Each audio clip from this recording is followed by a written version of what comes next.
NCAS-M, students, scientists, and stakeholders. Well, you will learn all there is to know about NCAS-M. I'm your host and current NCAS-M fellow, Camryn Billett. We are a student-led podcast designed to help you explore all educational and career opportunities available here at NOAA through NCAS-M. On this podcast, you'll hear stories and conversations from students about their current and past experiences working here. You'll get to understand our mission and hopefully come and join us. Today, we are joined by Kendall Parks, who is a rising junior at Jackson State University in Mississippi. Kendall, welcome. Hello. Good afternoon. I'm Kendall Parks, a rising junior meteorology major at Jackson State, Mississippi. Hi, Kendall, and thank you for coming onto this podcast. Well, thank you for having me. Of course. So you just mentioned that you are a rising junior at Jackson State University and your major is meteorology. So you kind of answered my first question that I normally ask, but can I ask, how did you decide that you want to be a meteorology major? Well, growing up, I had a lot of science courses, and during the third grade, my teacher always used to take us outside and to study the clouds, and she really made it interesting. So where I wanted to make an actual career out of this when it became time to start deciding what I wanted to do with my life. So you went into college being a meteorology major? Yes. Okay. So you went to college being a meteorology major. Do you have a minor? Mathematics. Oh, okay. And so how did you first hear about NOAA or NCAS-M? Well, my first year teacher always stressed that it was important to have a good GPA so I could start doing these research programs with NOAA and getting internships with them and applying to the different scholarships they so supported. Okay. And so for those of you guys who don't already know, Jackson State University is one of 13 of our partner institutions for NCAS-M. NCAS-M is designed to get students from minority institutions into the NOAA workforce and other science-related and meteorology workforces. So you said that a teacher got you informed about NOAA and all the scholarships that it had and all the programs that it had. What is the first, I want to say, position or role that you had at NOAA? Well, last summer, I participated in a research fellowship, so which I worked with NOAA staff and studying sea breezes along the eastern Gulf Coast of Mexico. Okay. And what did you do during that project? You say you studied sea breezes on the what Gulf of Mexico? Along the Gulf Coast of Mexico.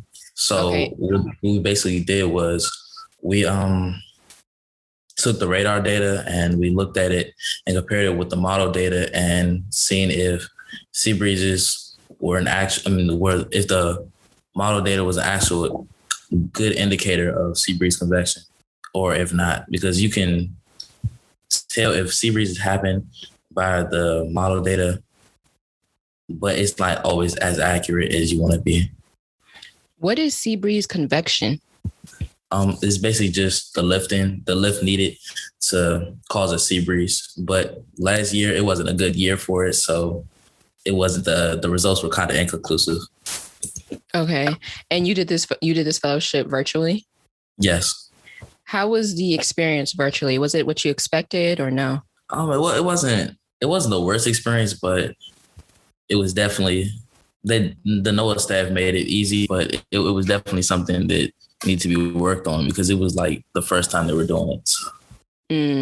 That makes sense. Yeah. I would say last year was definitely a hard year for any institution to adapt to full on virtual, because I know that my internship, my freshman year going into my sophomore year was at a NOAA's facility in Beltsville, Maryland. And I don't know how they would have done it virtually, but just doing this fellowship virtually is definitely just a little different. But yeah, I agree with you. Like transitioning virtually is hard. So they probably did their best that they could, but improvements can always be made. You know, it was their first time doing all of these kinds of things. Right. My next question is, okay, so You explained what sea breeze convection is. You explained what your project was. Would you say that this fellowship was good for you? Was it bad for you? Did it tell you what you wanted to do in the future, what you didn't want to do in the future? How did that fellowship affect your future decisions, both academic and career-wise? Well, it definitely, I had never really wanted to go on the research side of the meteorology world. I'd always just want to do like general synopsis or forecasting. But the research wasn't as bad as I thought. So I would definitely be open into going into the research field, but I still do want to become a forecaster one day. So you want to be like on the news telling us like what the weather is today? No, I actually want to be at NOAA's facility, working in the field office. Okay. And I'm sorry if this is a dumb question. So are the people on the news, they're considered forecasters, yes? Or they get their information from other people and they're just the people that deliver it? Oh, no, they're definitely considered forecasters. A lot of them have whole degrees in broadcast meteorology. Okay. So that that fellowship made you more open to research. Did it make you want to go back? You just answered this question. You said that you wanted to work for NOAA in the future. What did that fellowship lead to with working with NOAA? Because I know you have a current position now that was different from your position last year. Well, it did lead to relationships within the organization that I've used with Dr. Buddy and with Dr. Buddy, she's pointed me in the right direction of some scholarships that I've yet to take advantage of. But I think it's a good step in a good direction. So what do you currently do now with NOAA? I'm not actually employed yet, but I'm starting a Pathways position on June 21st. And what does that Pathways position consist of? I don't know yet.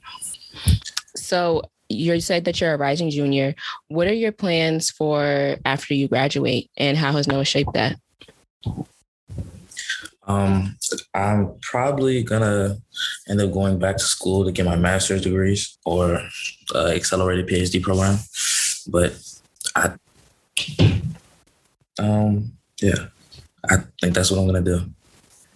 So a master's degree or a PhD program, do you know what you want to study in terms of getting your master's or PhD? I don't have any research interest as of yet, but fire, weather always interested me. So you're still trying to figure it out? Yes. That makes sense. And I would say NOAA is definitely a good place for that because, like I said before, we started recording.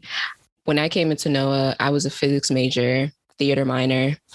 And I actually had the internship, and the internship was a physics internship and it was research. But having the internship actually made me realize that I didn't want to pursue physics anymore because I really did not truly enjoy researching it at that capacity.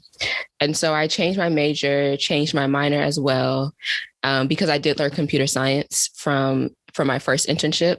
I had an advisor who taught me some coding. And so I changed my minor to coding, but I changed my major to communications. And I thought I had absolutely no future at NOAA. I enjoyed the work environment and I enjoyed the people that I met, but I was just changing my major, changing my minor. There's no place for me here anymore. But then I got this fellowship. And so I just feel like NOAA, working here and just figuring out everything they're about, there's always a place for you. And so, like you said, you're kind of unsure as to what you want to do in the future, but it's probably going to do something with weather, fire, atmospheric sciences and stuff like that. I definitely think it's important for the audience to know that, when you have these internships and you go through these processes in college, you still might be unsure as to what you want to do, but there's still a place for you here at NOAA. Definitely. So I just want to thank you for coming onto our podcast today and just shedding a little bit of light as to what you did with NOAA and where you're going. Well, thank you for having me. Of course, no problem. See you. We hope you enjoyed today's conversation and learned something new about NCAS-M. As a college student, it's normal to have levels of uncertainty about what you want to do in the future. But as always, there's a place here for you to grow, learn, and explore all educational and career opportunities at NCAS-M. We encourage you to apply at ncasm.org. Again, that is NCAS-M.org. We hope to see you soon. Thank you for tuning in to NCAS-M students, scientists, and stakeholders. If you liked today's episode, please subscribe and share with your friends.